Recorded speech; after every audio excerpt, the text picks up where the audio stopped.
आज हमारे राम जी जंगल जा रहे हैं, उसी क्रम में उनसे केवट मिले। केवट और राम जी का मिलन हो रहा है। आज हमारे राम जी चक्रवर्ती सम्राट के पुत्र थे। आज वो आदेश कर सकते थे कि केवट नाव खोलो, पार करो, वो कर देता, लेकिन नहीं। तभी तो हमारे राम को मर्यादा पुरुषोत्तम कहा गया है। मर्यादा केवट की संपत्ति है, जबरदस्ती नहीं होनी चाहिए। हाथ जोड़ के उनसे विनती करके उनसे काम करवाना है। आज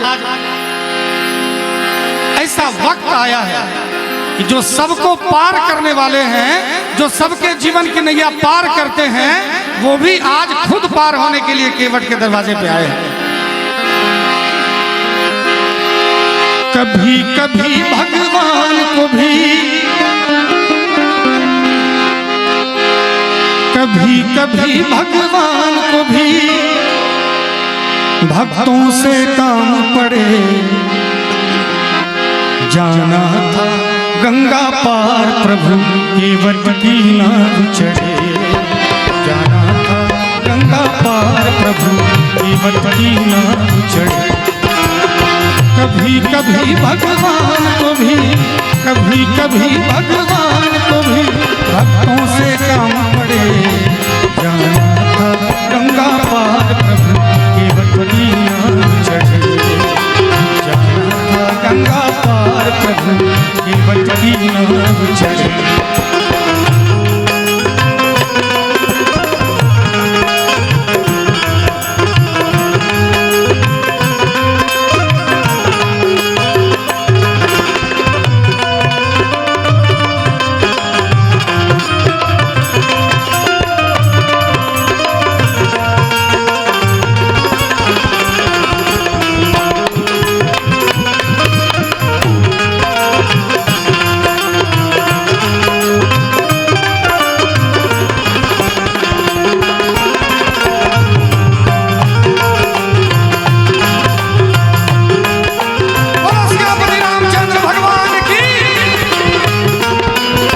छोड़ प्रभुवन को धाय सिया राम लखन गंगा तट आए।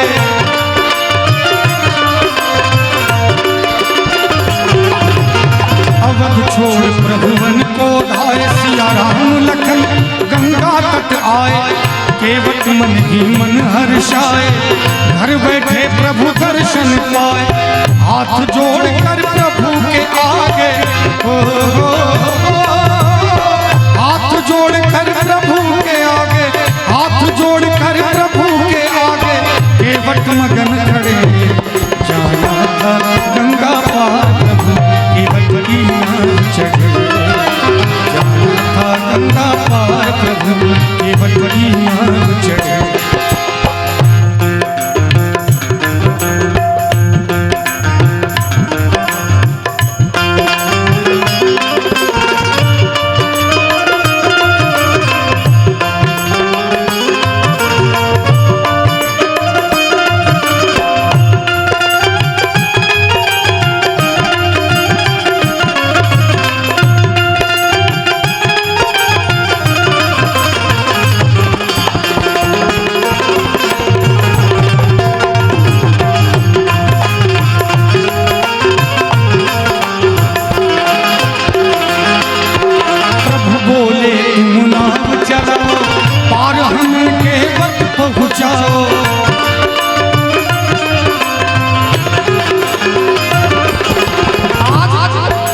हमारे प्रभु विनती कर रहे हैं, आदेशात्मक भाव नहीं है। वो राजा के पुत्र हैं। हम लोग देखते हैं अपने देश में एक विधायक का बेटा जब थार लेके चलता है तो लगता है किसको कुचल देगा पता नहीं, है कि नहीं?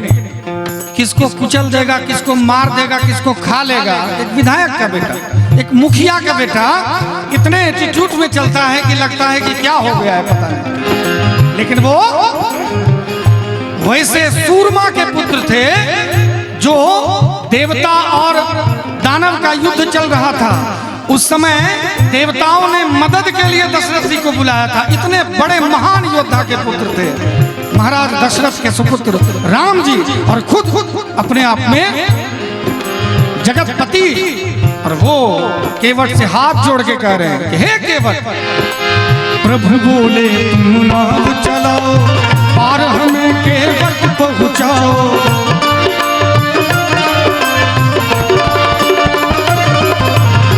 केवट कहता सुनो हमारी, चरण धूल की माया भारी।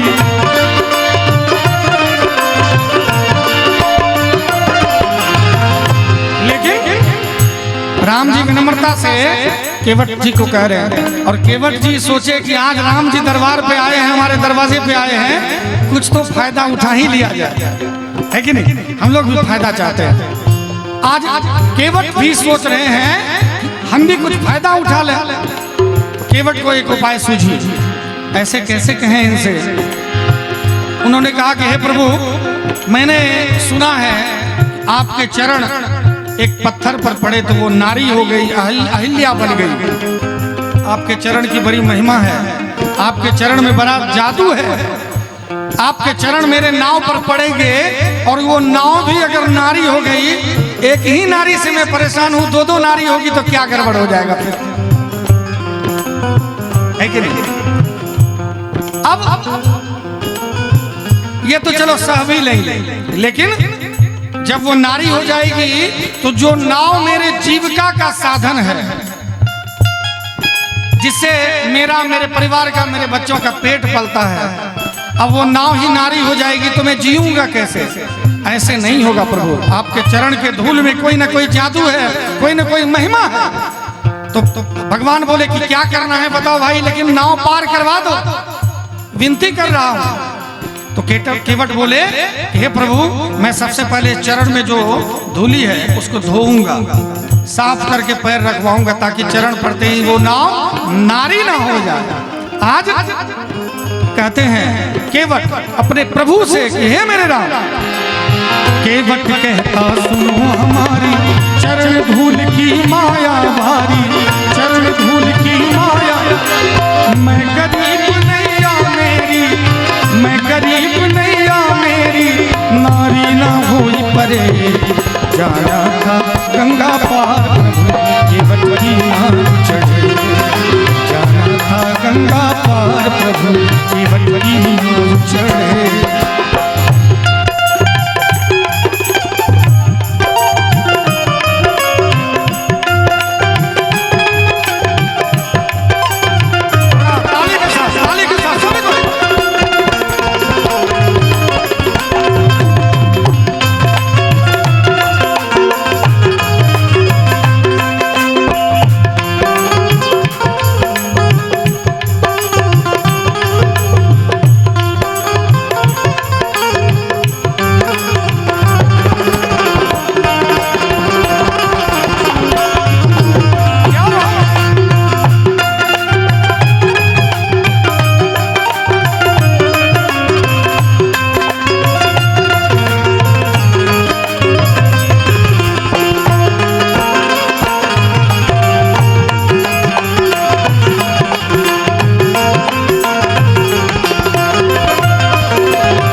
जल भर लाया, चरण धोए चरणामृत पाया।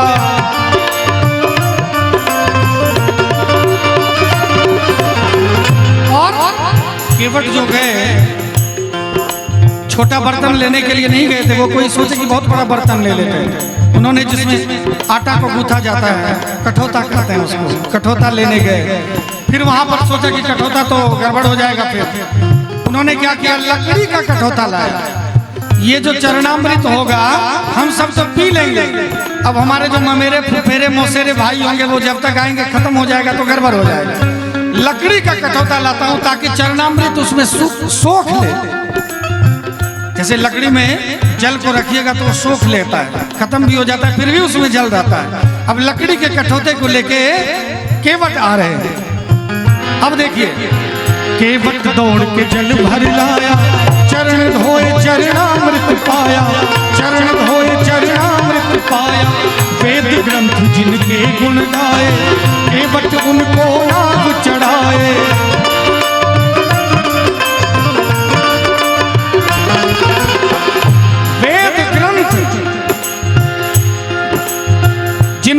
गाते हैं, ऋषि मुनि कितने सालों वर्षों पूरा जन्म गवा देते हैं तपस्या करने में और भगवान नहीं मिलते हैं। आज साधारण ही केवट के दरवाजे पर भगवान आए हैं। वेद ग्रंथ जिनके गुण गाए, केवट उनको नाव चढ़ाए।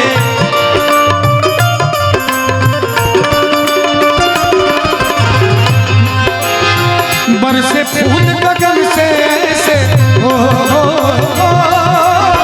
बरसे फूल गगन से ऐसे, बरसे फूल गगन से ऐसे, भक्त के भाग्य बड़े। जाना था गंगा पार प्रभु केवट की नाव चढ़े। जाना था गंगा पार प्रभु केवट की नाव चढ़े।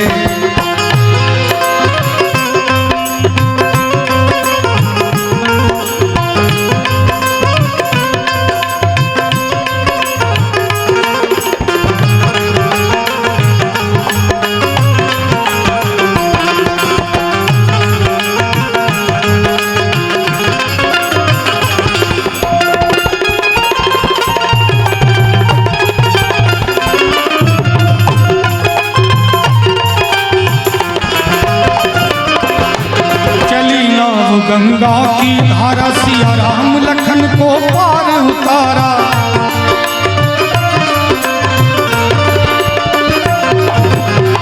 अब नाव गंगा की धारा में बह चुकी है और राम लखन को पार उतार चुके हैं। कितने बड़भागी हैं केवट। और जब पार उतरते हैं, वो राजा के पुत्र हैं, वो मर्यादा पुरुषोत्तम है, वो किसी का शोषण नहीं करते हैं। वो शर्मा रहे थे कि मेरे पास कुछ तो है नहीं, मैं क्या दूं केवट को। लेकिन माता सीता उनके धर्म पत्नी थी। आज तो हम लोग वाइफ कहते हैं, बीवी कहते हैं, पता नहीं क्या क्या कहते हैं, लेकिन पत्नी सिर्फ धर्म पत्नी होती है। पत्नी वही है और हम लोग धर्म पत्नी नहीं कहते, संकोच करते हैं किसी को कहने में। ये हमारी कहते हैं हमारी वाइफ है, पता नहीं कहाँ से ये वाइफ आ गई, भगवान जाने। हम लोग कहते हैं धर्म पत्नी है तो लगता है कि भारतीय मर्यादा दिख रही है। धर्म पत्नी। आज राम जी के मन में क्या चल रहा है, माता सीता को पता है। आज माता सीता के पास कुछ बचा हुआ था, उन्होंने सोचा कि यही दे दीजिए प्रभु। और प्रभु नाव उतराई देने लगे केवट को। और केवट कहते हैं कि हे प्रभु मुझे नहीं चाहिए, हम दोनों तो एक ही जाति के हैं, हम दोनों एक ही जाति के हैं। केवट कह रहा है अपने प्रभु से, क्या कह रहा है जरा देखा जाए। केवट कह रहा है प्रभु से कि हे प्रभु, नाई से ना नाई ले, धोबी से ना धोबी ले, देखे मजदूरी इस जाति को ना बिगाड़िए। नाई से ना नाई ले, धोबी से ना धोबी ले। अब नाई के पास नाई जाएगा दाढ़ी कटवाने तो पैसा लेगा? नहीं लेगा। धोबी के पास दूसरा धोबी जाएगा कपड़ा साफ करवाने, पैसा लेगा? नहीं लेगा। तो कह रहे कि हम दोनों एक जाति के हैं, आप क्यों इस मर्यादा को खराब कर रहे हैं? हमने आपको पार उतार दिया, आप जाइए। क्योंकि राम जी मान नहीं रहे थे, वो किसी का शोषण नहीं करते हैं, वो मर्यादा पुरुषोत्तम है। मैंने कई बार इस शब्द का प्रयोग किया है। उन्होंने सोचा कि मुझे पार करवाया, इतना बेचारे का मेहनत लगा है, कुछ मजदूरी दे देते हैं। लेकिन केवट नकार रहे हैं और कह रहे हैं कि नाई से ना नाई ले, धोबी से ना धोबी ले, देखे मजूरिया इस जाति को ना बिगाड़िए। देखे मजूरी इस जाति को ना बिगाड़िए। तो राम जी कहते हैं कि हम दोनों एक जाति के कैसे हुए भाई? हम दोनों एक जाति के कैसे हुए?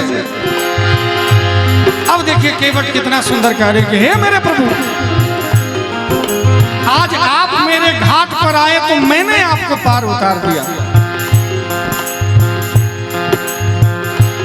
और कल जब मैं आपके घाट पे जाऊंगा तो आप भी मुझे पार उतार देना, बदला सोल हो जाएगा।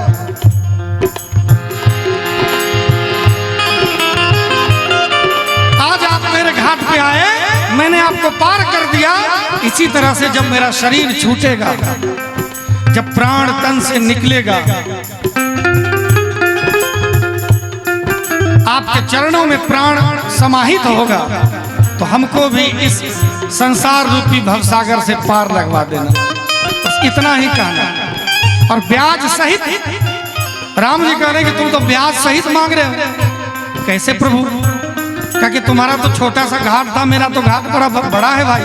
तो कहा कि अभी बहुत दिन है जाने में, तब तक ब्याज बढ़ेगा, तो ब्याज सहित पार लगा देना। आज कितना सुंदर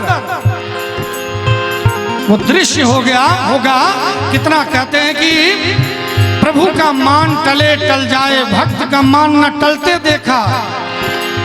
चली ना वो गंगा की धारा, सिया राम लखन को पार उतारा।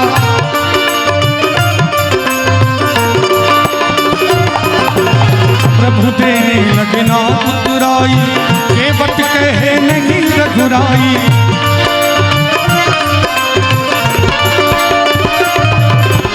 पार किया मैंने तुमको, पार किया मैंने तुमको, पार किया मैंने तुमको, अब तू मुझे पार करो। जाना था गंगा पार, केवट की नाव चढ़े। जाना था गंगा पार, केवट की नाव चढ़े। जाना था पार, प्रभु केवट के नाव चढ़े। आज प्रभु अयोध्या से विदा हो रहे हैं। जितनी प्रजाएं थी सबकी आंखें नम हैं। बहुत लोग कहते हैं कि राम जी ने अपनी पत्नी को ही छोड़ दिया। इतनी समझदारी तो होनी चाहिए कि अपनी पत्नी को साथ रखते। माता सीता के गर्भ में उस समय लवकुश जी थे, उसी समय भेज दिया गया। उनके वो गर्भवती थी, उसी समय भेज दिया गया। कितने मूर्ख, कितने नादान लोग हैं। कैसे कैसे सवाल करते हैं लोग आज, कैसे कैसे लोग इस संसार में हो गए जो राम के ऊपर भी उंगली उठा रहे हैं। आज राम जी जंगल जा रहे हैं, सारी प्रजा आगे खड़ी है, सबकी आंखें नम है। और प्रजाएं अपने प्रभु से, अपने राम से कह रही है कि हे प्रभु, जरा तेरे ठहरो राम, जरा तेरे ठहरो राम, तमन्ना यही है अभी हमने जी भर के देखा नहीं है। अभी हमने जी भर के देखा नहीं। जरा तेरे ठहरो राम, जरा तेरे ठहरो राम, तमन्ना यही है अभी हमने जी भर के देखा नहीं है। अभी हमने जी भर के देखा नहीं है।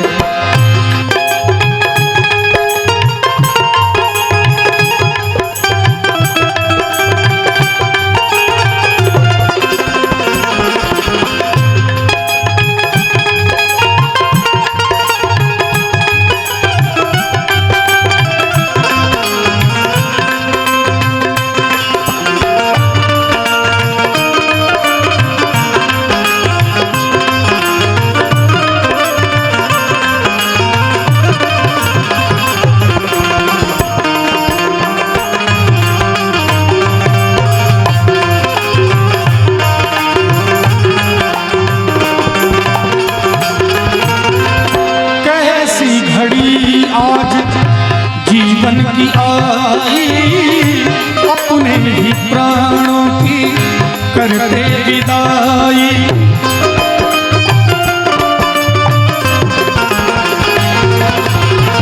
कैसी घड़ी आज जीवन की आई, अपने ही प्राणों की करते विदाई। अब ये अयोध्या, अब ये अयोध्या, अब ये अयोध्या हमारी नहीं है। अभी हमने जी भर के देखा नहीं है।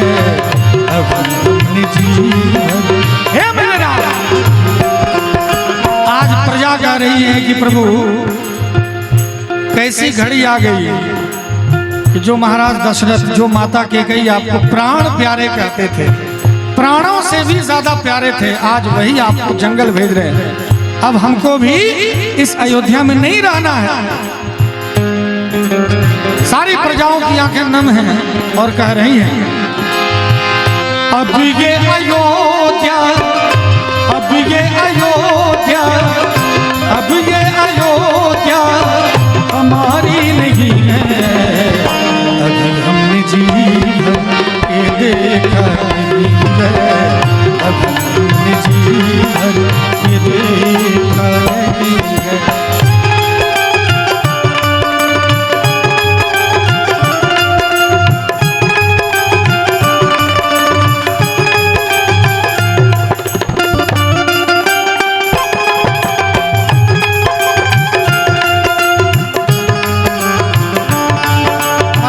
भाई के लिए एक जोरदार ताली बजनी चाहिए सभी की तरफ से।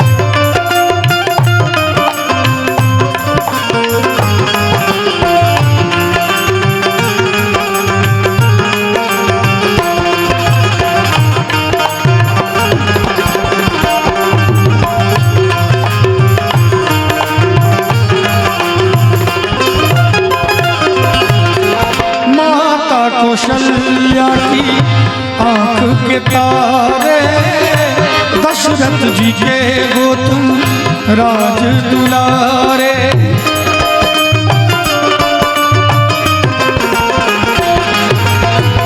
माता कौशल्या के आंख के तारे, दशरथ जी के वो तुम राज दुलारे। कभी ये अयोध्या को, कभी ये अयोध्या को, कभी ये अयोध्या को भुलाना नहीं है। अभी हमने जी भर देखा नहीं है, अभी हमने जी भर देखा नहीं है।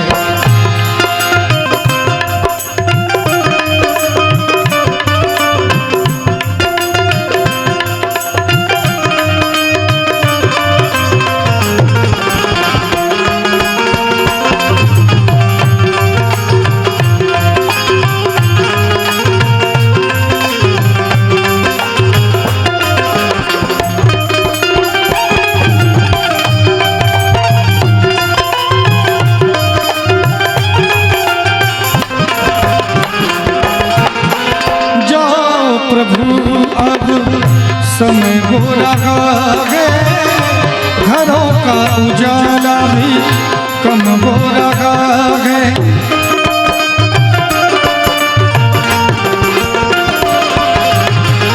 जाओ प्रभु अब समय हो रहा है, घरों का उजाला भी कम हो रहा है।